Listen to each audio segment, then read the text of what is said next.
Everybody, welcome back to another gorgeous day here on the Stoney Ridge Farm. I got my workbench outside here. It is beautiful. Fall is in the air. High of 67 degrees today. And all around us is my Barndominium or future Barndominium home. Today we're going to go through the shop a little bit. I'm going to kind of do a little bit of a shop tour with you guys, show you some future plans, and I'm going to ask you for feedback. I need your feedback. I need to know what you think I should be doing in order to organize this shop space, and I'm really looking for your feedback. Stick around all the way to the end of the video. We're also going to go out here to the outdoor kitchen, which is right around the corner, and I need your feedback there too.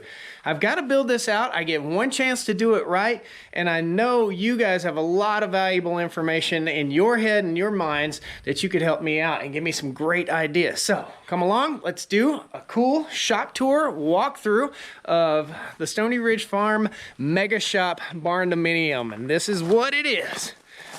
Big boy.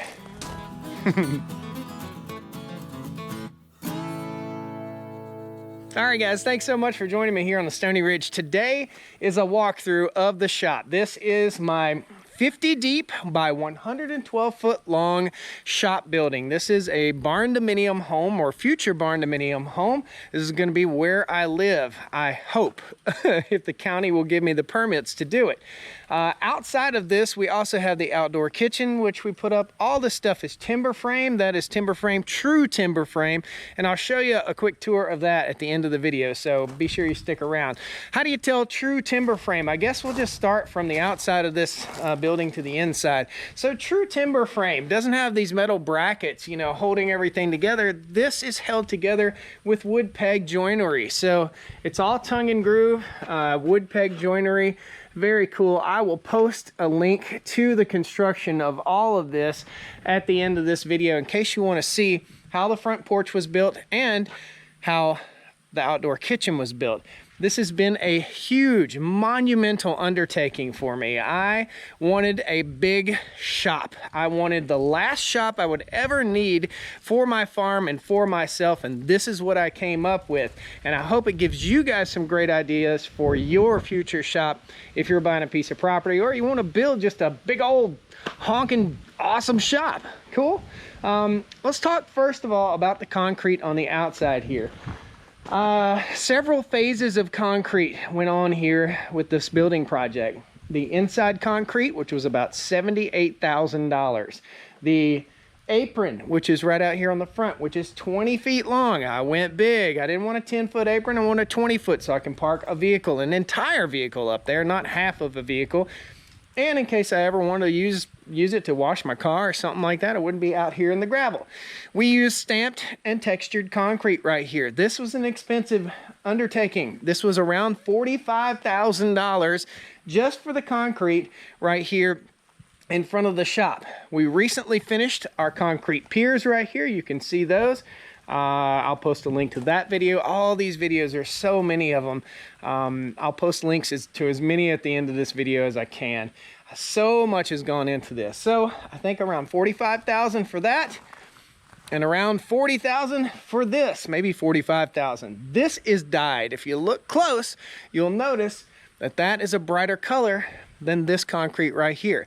At some point, this is going to be where I pull up and I park my car and get out of the car and go into the house every day, every night.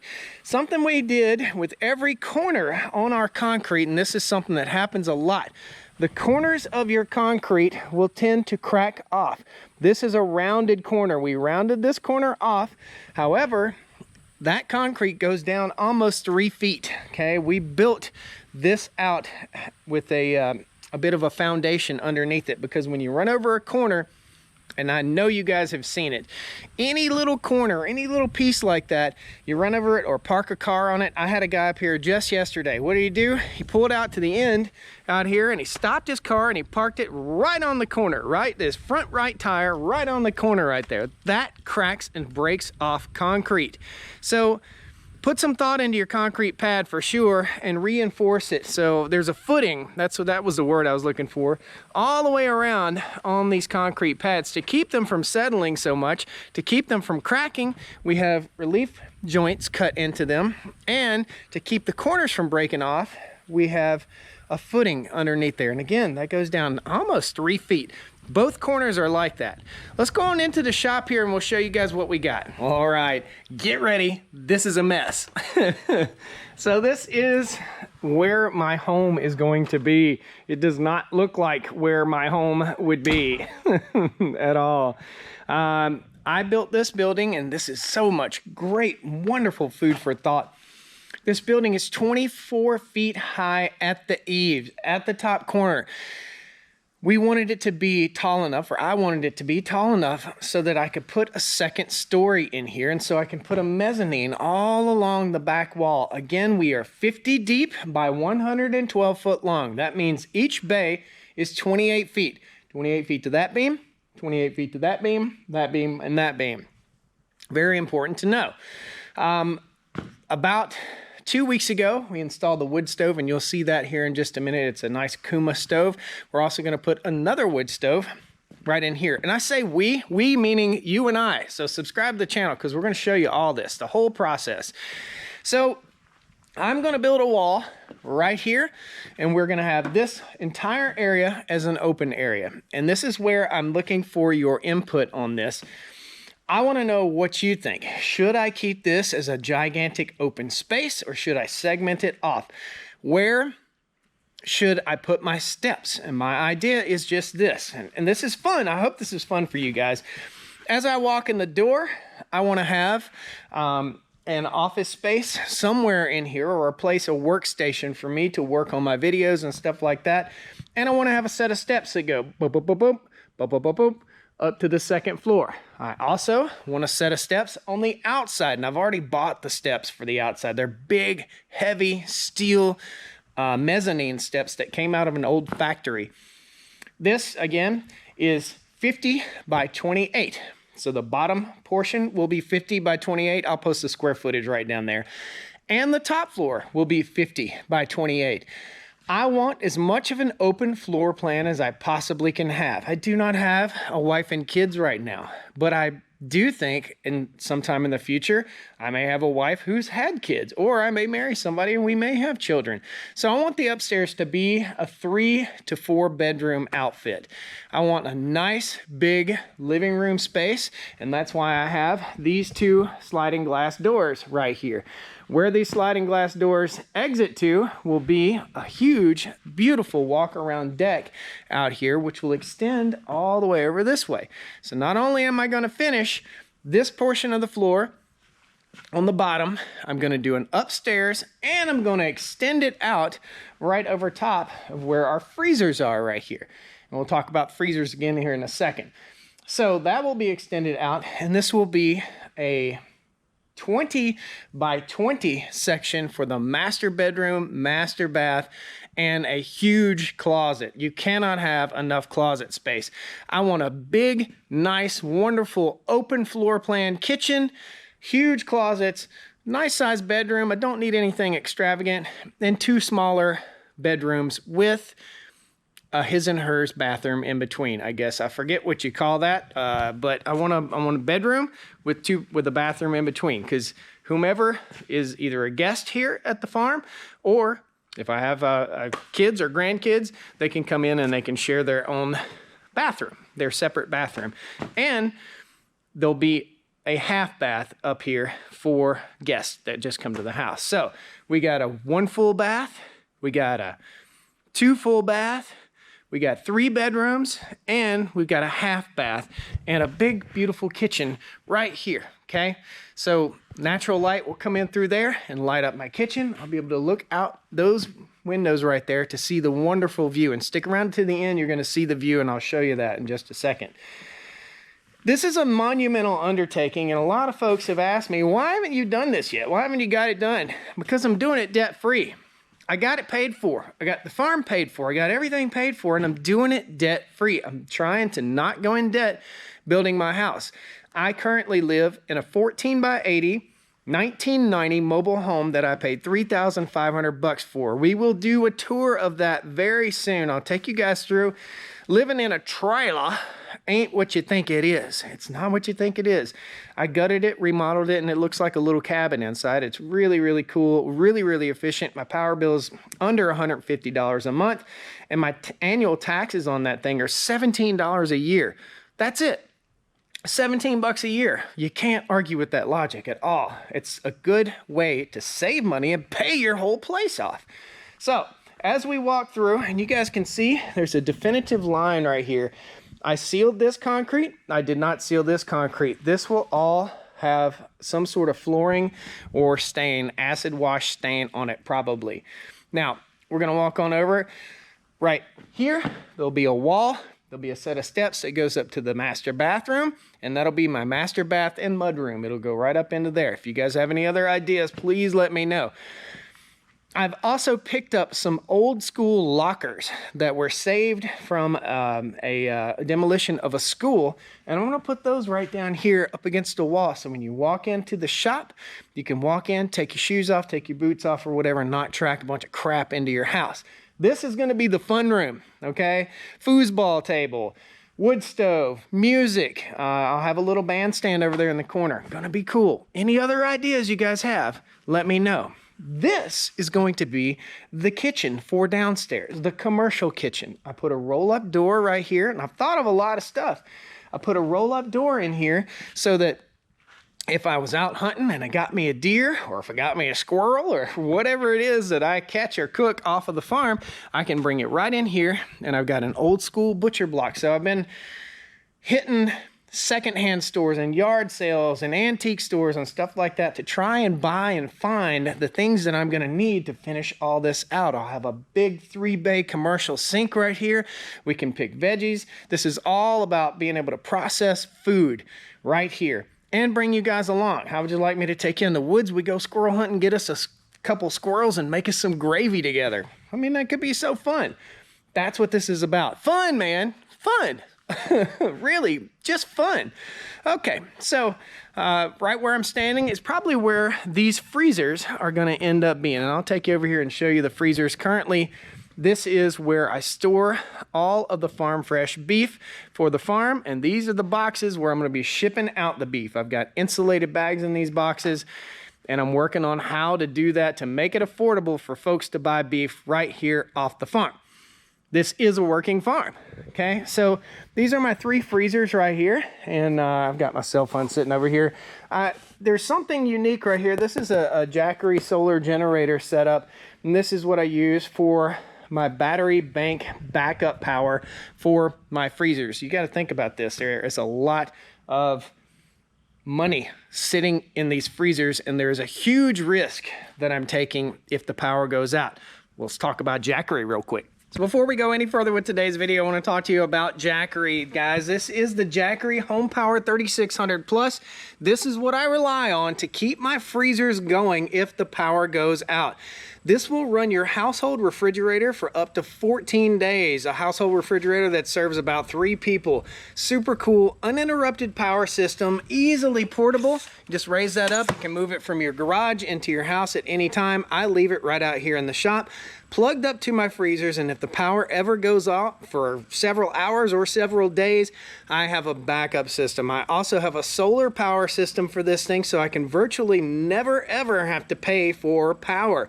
There's an app that I can track the usage. Very, very simple. Jackery's Home Essential Backup starts here, guys. Meet the Jackery HomePower 3600 Plus. Keep your fridge running for up to 14 days. Fall into power sale October 9th through the 15th, 2025, up to 65% off. Deals to power your family. There'll be a link down the video description. There'll also be a QR code boop, boop, boop, boop, right up here. You guys can scan that if you want to. And this qualifies for up to 30% federal battery tax credit, and that ends December 31st, 2025. So right now is the time to get yourself a Jackery HomePower 3600 Plus.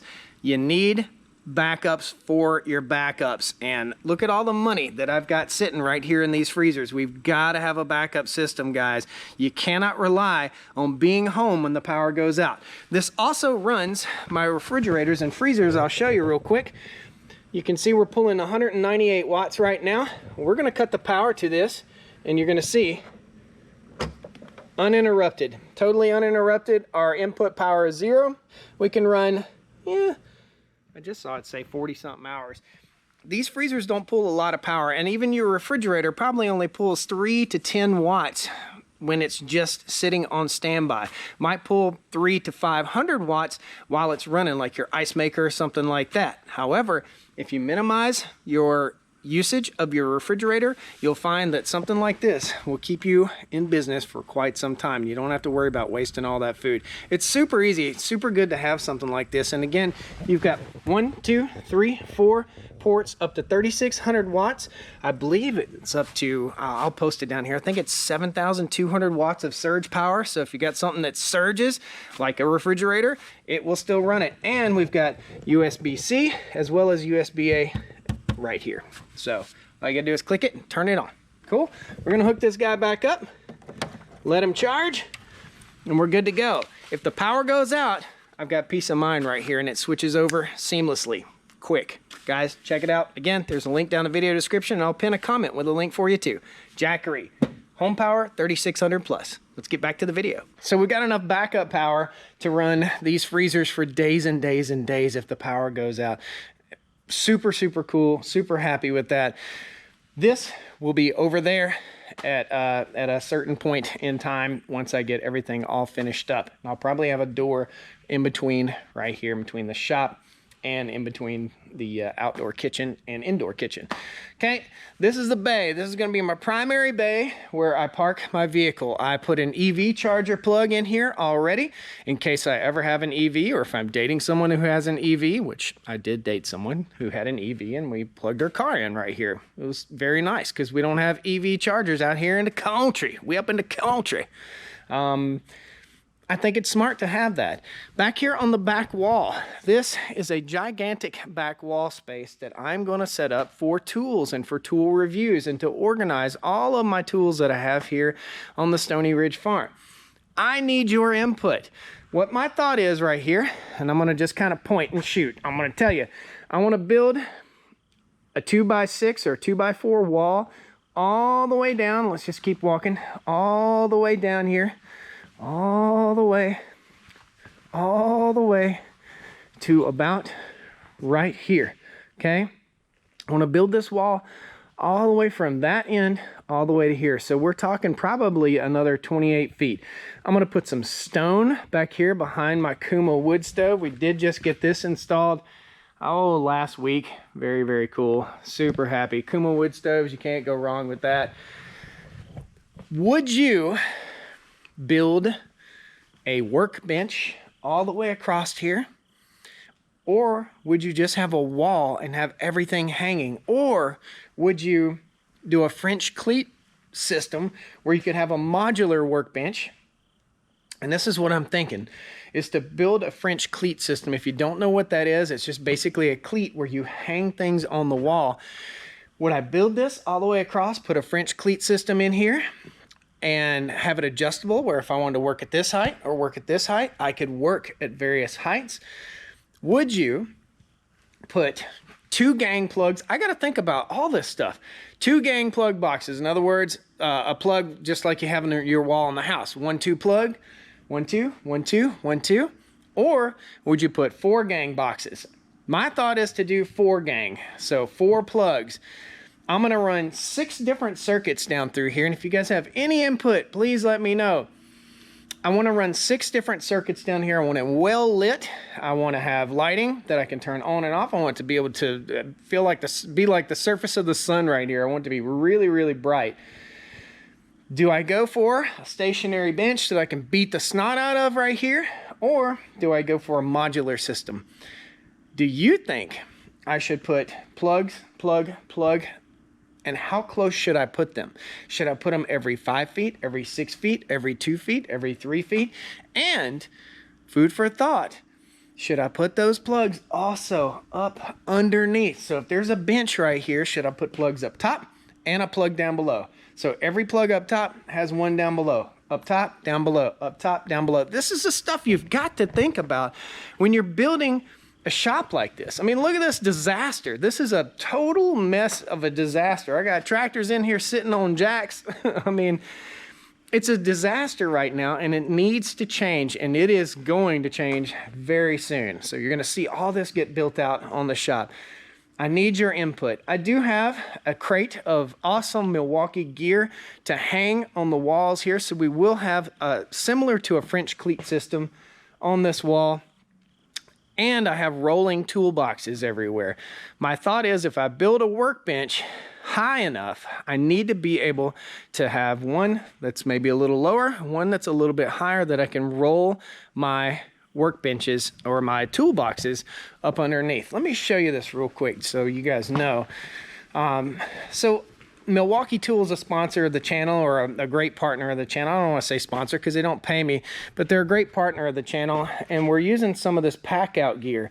This pack out gear rolls around, okay? So you've got a rolling system right here that you can use, and you can see I've already started packing some tools in here. Well, some tools. We got some testers, all of my measuring tapes, everything like that. I love, love, love the Milwaukee pack out system, and I think I'll have 4 of these set up over here. However, a guy needs some big metal toolboxes as well, so we're going to be putting some of that. I got a bunch of Milwaukee gear, and we'll show you how all that stuff works very soon. So primary bay, I did not, and this was stupid of me, I put 2 door openers in this shop. The door openers are right here where the lifts are. So this door has an opener, this door does not. This door has an opener, and the big door at the end does not. Now, I'm not going to go in and out of the big door a lot, but I do believe I made a boo-boo, and I didn't put an opener on this one, and I think this is going to be my primary spot where I park my vehicles. When I pull in at night, either I park outside, which will probably be the four-wheeler parking outside, or I'll park right here. I don't know. What do you guys think? Raising it and lowering it manually takes time. You got to pull up, get out, do all that jazz. So maybe I just store stuff right here. Seems like it'd be a lot more cluttered if I stored stuff right here. And I will have a window between my upper and my lower, so I can look out into the shop and see if something goes bump in the middle of the night. I'll know what went bump, okay? Oh, that's Miss Pac-Man too. The day I got power in here was the day I put Miss Pac-Man in. So there is a 2-post lift right here. This is a 2-post tuxedo lift. I've never used it. It runs off of 220. More food for thought. Looking up. Look at these. Lights. Lighting, lighting, lighting. Lighting is super important. I want this shop to light up like Christmas morning, man, so Santa Claus can find it, right? I want it to light up big time. So I've got to bring 220 power down to run this lift. I also, do you guys think I should just run an extension cord from the wall right here? Or should I go ahead and put a 4-gang receptacle box out here? Should I run 220 to this lift and put a 220 welding outlet at this lift? We're talking money now. We're talking money, money, money. Wire is expensive. Having an electrician out here is expensive. Pulling a drop down from the ceiling here is expensive. It's all super expensive. Now you know why I'm not getting a loan to do this. I want to do it over time, slowly. Should I put a 220 receptacle here and a 110 receptacle in right here? Or should I just run power to the lift? Tell me what you think. Probably going to cost me another 150 bucks, 200 bucks to do a 220 receptacle and a 110 receptacle. Same thing here. This is my Buick. If you ain't seen my Buick, this is a 1984 Buick Regal. It's another little project that I'm working on. This is a 4-post lift from Tuxedo Lift. All these lifts came from Northern Tool. This one runs on 110. So I know for sure I'm gonna run 110 right down here. And this one is simple enough. This lift just plugs in. If you buy a lift for your shop I'm going to encourage you to get a 110 volt lift. I'm just going to encourage you to do that. Where do we put our receptacle? Well, do we put it right here? I have to rely on an electrician to know the code, because there's certain codes where we can't put it down very close to the ground in a shop that might get water in it. Do I have to use ground fault? I think I do. Absolutely. So this lift is not mounted to the floor. It is a modular lift. I can move it anywhere in the shop that I want to right now, so that's a good thing. I could actually take this lift and put it over there in that bay if I wanted to, but I like the idea of having it in a centralized location. Okay, let's keep on walking. I've got various tables and various things sitting out everywhere. All this has to be organized. This is all hog feed for when I get my hogs, and I'm using it with the chickens as well right now. This is for the kitchen, and I bought this. This is a stainless steel work table with a sink in it, and that's going to go over in the kitchen.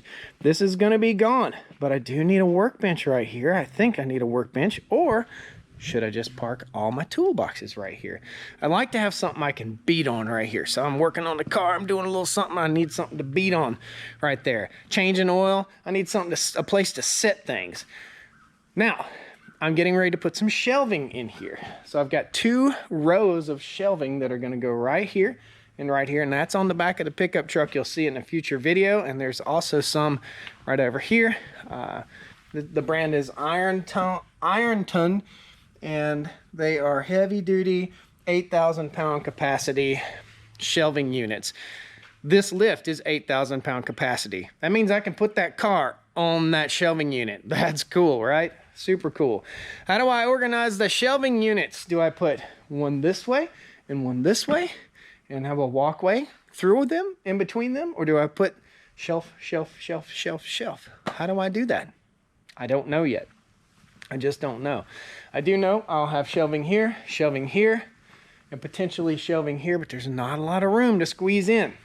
Should I put the 220 receptacle here, or it's actually going to be there, for a welder or a battery charging situation or whatever, 110, 220? Should I put it over there as well? Or do you think I can just get by with one drop of 220? No, what do you guys think? This is why I'm asking you. I need input, and you tell me, like, okay, Josh, as for the shelving, here's what I would do. As for the back wall, organizing your tools, here's what I would do. Send me ideas. If you know of tool companies that make the coolest stuff.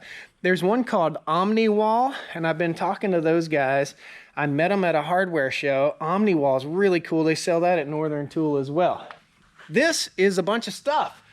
This stuff is a mess. It's disorganized, and this is one of those roll-around toolboxes. So I feel like I could park 2 or 3 of these roll-around toolboxes right in here and slide them up under that shelving unit. And when I need them, I can pull them out and use them to beat on or set stuff on. I don't know. You guys tell me. Shelving right here, and all of this mess in here. We'll walk around and show you. All this mess needs to go. I've got wire, fencing wire that we're going to be using very shortly. I've got wood chippers. I've got meat cutting saws. I've slowly been accumulating all this stuff, and I've got walnut live edge slabs. So I ran these off of the sawmill. We've got wild cherry. We've got walnut, big old stack of walnut.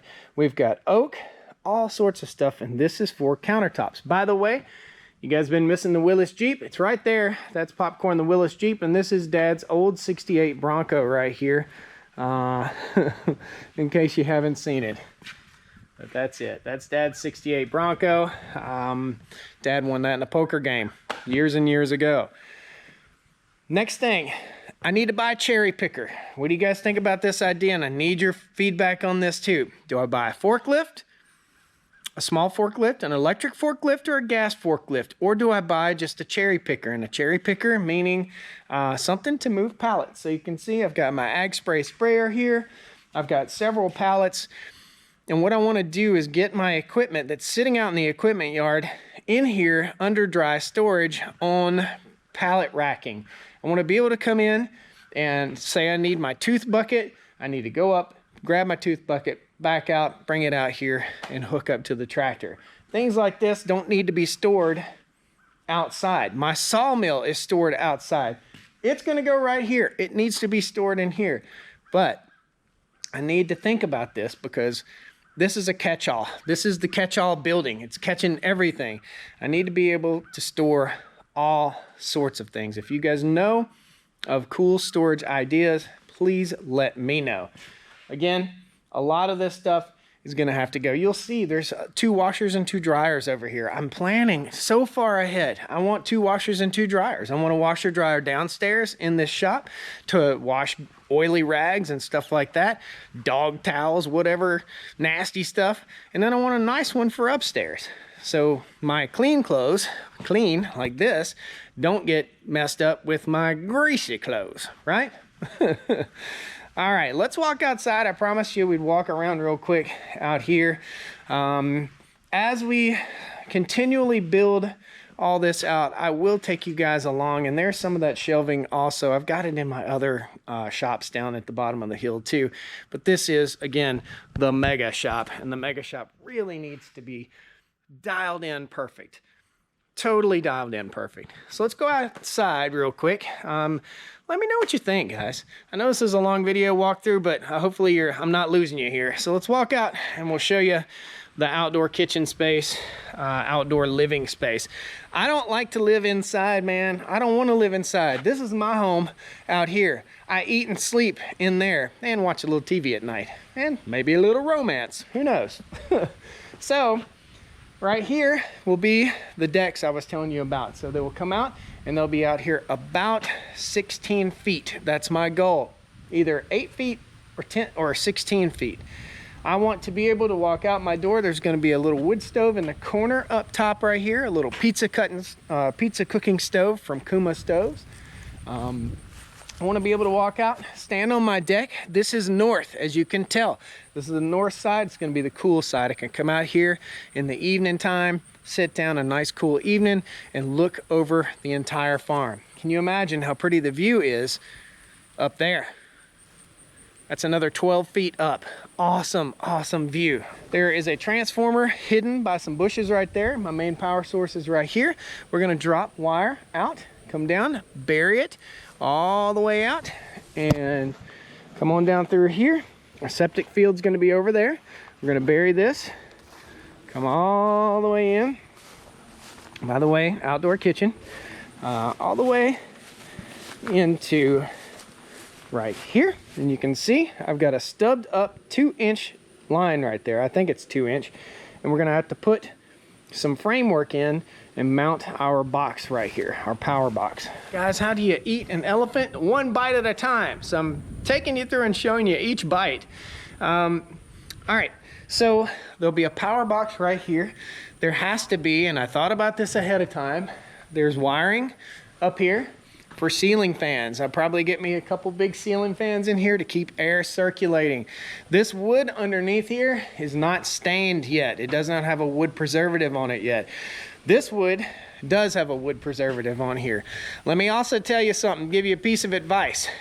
If you're ever gonna do a curved roof like this, a curved setup, which is gorgeous, it's absolutely gorgeous. I wanna do stained glass in right here. This is like a church, man, it's huge. This is 25 by 35, by the way.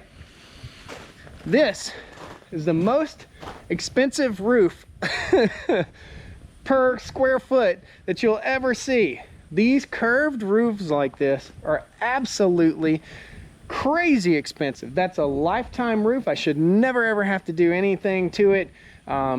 It should be great. I could close this in and make a cabin out of it if I wanted to, I guess. That's an expensive roof. That roof right there, and this is 10 feet long by 25 feet side to side. Those are one continuous panel. That is $10,000 worth of 10 by 25 roofing. Oh my goodness, that was expensive. So I went ahead, when I built this, I anticipated that I would have a bar, a wet bar in here. This is going to be my cooking area. This is the drain for the wet bar, and I'm going to build a bar right out here. I don't know exactly what I want to do. I want to frame it up. I want to use the river rock stone, just like I have right here, but I don't know what I want to do. There's going to be a sink in it. Okay, so here's how we handle the water situation, because we're living and working outside, right? So I put me a hose bib in. I need to turn that off. I put me a hydrant in right here. This is a Woodford hydrant, and I set this up where I'm simply going to connect up flexible pipe, and run it right through here underneath a little ridge that you'll step over, and that will feed water to my bar top. You need to be able to drain this. I need to be able to take it apart in the wintertime. So a P-trap underneath the sink is not gonna do me any good when it's 5 below zero. It never gets to 5 below zero here, but when it's 30 degrees out here, it's gonna bust. If I can't disconnect the water from the wet bar, then what am I gonna do? Everything's gonna freeze and bust. So you gotta think about that if you're gonna build an outdoor kitchen. How do you drain it?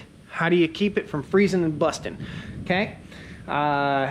Gosh, maybe that's it, guys. Maybe that's it. This could serve and will serve as a place where we do some of the grazing schools for the Stoney Ridge Farm, where we teach people how to graze their animals, how to holistically graze their animals and control weeds, and how to mob graze. This is where we'll be doing some of our classes here.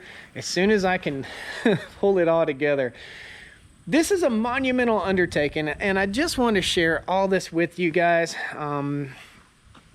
Here's a mistake. Let me show you a mistake that I made. I ramped this up. So if I was going to butcher chickens or something under here, I wanted to be able to roll equipment out, and this is all ramped up right here with the transition. This is not ramped up. Okay, you can see that. It's basically right on that shadow. Let's get it a little closer. That is about a 2-inch or 3-inch drop. Everybody that comes out here to visit this building trips over that stupid little spot right there. I'm thinking about putting an aluminum handrail right there. What do you guys think? What's a good solution? I put flower pots right there. It didn't help. People still tripped and fell and tumbled and ugh. So what do you guys think? What's the solution there? They also step off of this, and it's pretty obvious that there's a transition. They still step off of that. Like, the first thing they do is come right here and fall down. They just straight up fall down. So my guests end up bleeding. I gotta figure out a way to fix that. Well, guys, that is a quick walkthrough tour, and I want your feedback, your input on this building. I know it looks like a lot. It looks like a whole lot. The biggest expense of this building, and this building was put up by DWS Steel Structures in Stokesdale, North Carolina. The biggest expense on this building was not the framework and the metalwork itself. The biggest expense was the concrete. The concrete really ate me alive in the expense. The concrete actually cost more than the timber frame. The stamped decorative concrete here cost more than the timber frame, but the roof on that was outrageous. Well, guys, let me know what you think. Please share any insight you might have. I'd love to hear from you.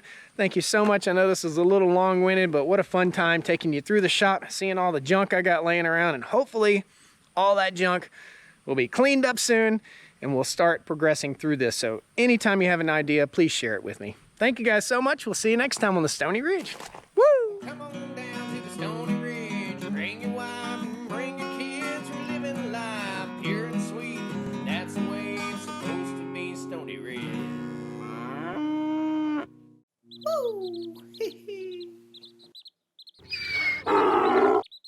Y'all come back now. You hear?